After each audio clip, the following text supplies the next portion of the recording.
Where your treasure is, there will your heart be also. God has hidden unlimited treasures in His Word. Every time we open it, we can discover a new treasure, or admire an old one. What will we find today? Let's dig in. Here's Carla Early with Treasure Hunt in the Word. Yesterday, we discussed praying for people in a way that puts God's glory and His kingdom first, not praying away problems and pain.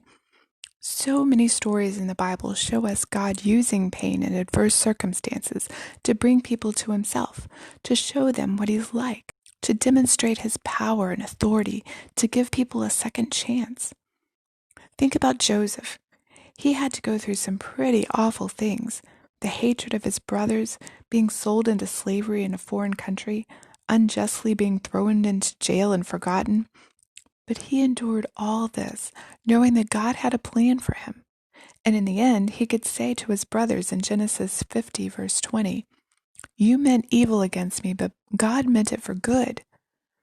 God can always turn evil into good in any situation.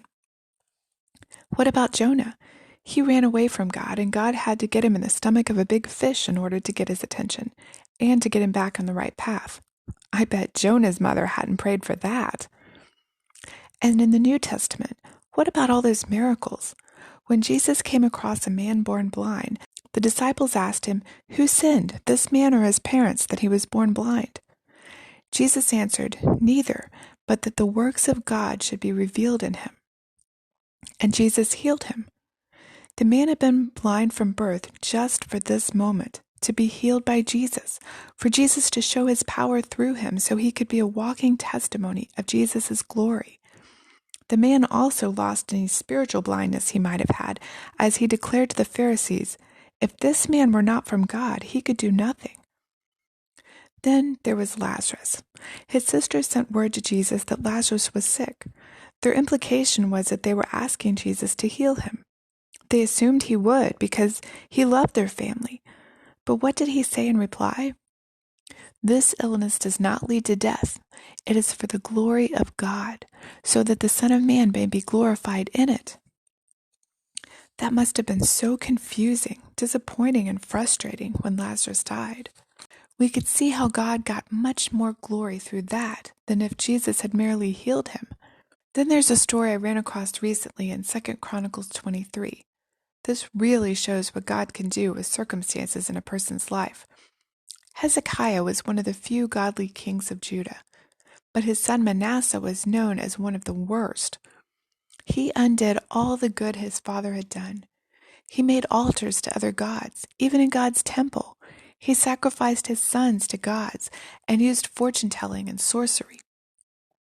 He led the nation of Judah astray and did more evil than even the nations that were there before them. God spoke to Manasseh, but he ignored him. So God sent Assyria to bring Manasseh bound in chains to Babylon.